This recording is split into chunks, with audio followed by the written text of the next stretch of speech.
In this class, we will discuss the concept of call by reference, one of the very confusing concept. So please try to focus more on this concept and watch this video as many times as possible until you get the clarity. So to understand this concept, I have taken this example. Before going into this example, let's recap the concept of call by value, which we have discussed in the function section. So there we have discussed it that whenever the arguments are being passed from the calling function, so a copy of those arguments will be made in the called function. And there, whatever the changes that we make on those variables, only those variables, so only the copy of those variables will get changed, not the actual values. So this is what we have discussed about the call by value in our previous classes. Now, to understand the concept of call by reference, I have taken this example. So before going deep into this concept, before going deep into this example, so this video is a part of entire C programming course. Our channel is a dedicated channel for computer science and engineering courses. So all the courses related to the computer science and engineering are available in our channel, and the link for those courses is provided in the description. Please click on the link and get the access of all our courses. And please subscribe to our channel. Your subscription helps us a lot in creating content like this. And please like this video and share this video with your friends so that they will also get benefited. So let's get started with our example. So here is the example that I have taken. And in this example, we are having two functions. So the function prototype has been declared here. The names of the function is swap wrong and the other function is swap correct. And what is the job done by this program? So this is the entire program. What is the job done by this program is, so it is expecting the actual values to be changed. So what it means is, so in this program, in the main program, we are having x and y, and by the end of this program, I am expecting the values of these x and y are to be swapped. Means the value of y has to be swapped to x and the value of x has to be swapped to y. Now previous concept where we have discussed the concept of call by value. So this is swap wrong. So here by using this call by value, can we change the values of x and y? No, it is not possible. So that is what we have discussed. We will again discuss the same concept so that you can have better understanding of these two concepts, which is going to create the confusion. Okay. So swap wrong. So here the value of x and y are being passed. So where is the function call? So this is the called function. Now what happens is the value of x will be stored in A. So it is 10 and the value of y will be stored in B, which is 20.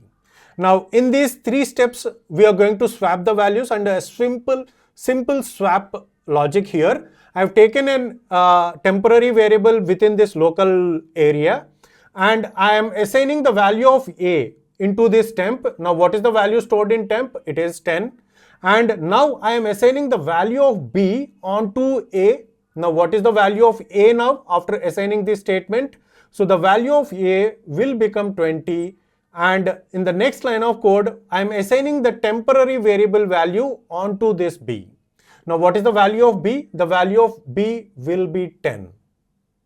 Now with this, are we swapping the values of x and y? So just come back here. So we are going to return. So nothing will get returned from this function call. Now the function call, the function has been done. And after that, we are going to print the values of x and y. So did we change the values of x and y? No, we haven't changed. We changed a copy of x and y which are being stored in A and B. So try to understand this. A copy of x and y are being made in the called function, and whatever the actions that are being done, those actions are done only on those copy of variables. So this is what we call it as call by value, which we have already discussed. So now what is that we are going to print by this printf statement is, it is going to print 10 and 20. And in the next line of code, swap correct. So this is the correct way of swapping the values in the arguments. So we are swapping the actual values. Okay. So now what I have sent? I am sending, so here in the arguments, what I am sending is, I am sending the address of x and address of y. So let's try to understand this by using this example. So let's assume that 100 is the address of X and 200 is the address of Y. Now what happens? So the addresses are being passed. So previously, this is what we call it as call by reference. These are call by values. I am sending the reference of this variable, the address of this variable as a reference. So now what are being sent? So here I am sending 100 and in this place of address of Y I am sending 200. So now these values are being passed. Now here is the function. Now here I am accepting, I am taking those values. So because they are addresses, so try to understand this point. This is very important.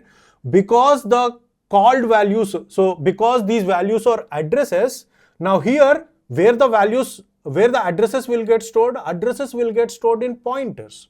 So here I have taken pointers, int star A, int star B.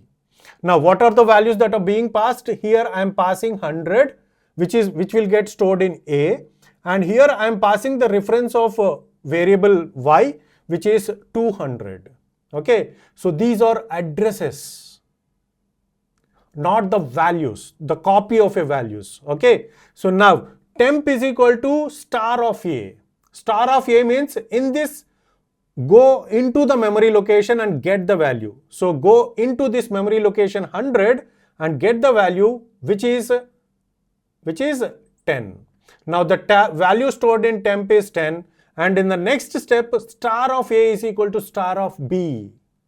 So this is indirection operator. I am assigning the value of B into the memory location A, star of A. So now what is this star of B? Star of B means in this memory location 200, what is the value that is being stored? It is 20. Now I am assigning 20 to this A. So the new value of A is 20. And in the next line of code, I am assigning the value of temp onto this star of B.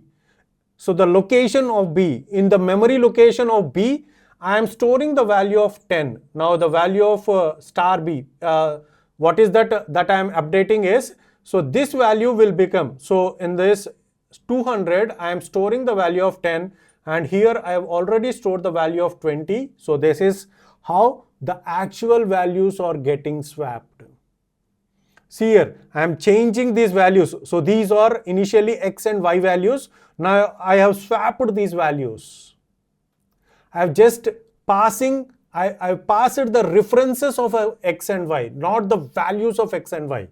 Try to understand that. The references, the memory addresses of X and Y are being passed, not the values. Try to understand that. Okay. So now after returning here, now what is the value stored in X? The value stored in X is 20 and the value stored in Y is 10. So are they swapped? Yes, they are swapped. Okay, so that is the use of call by reference. References means if you transfer the pointers, if you transfer the addresses as the references, so that is what we call it as reference. Address means it is the reference. If you transfer the addresses as the arguments within the function call, so that is what we call it as call by reference.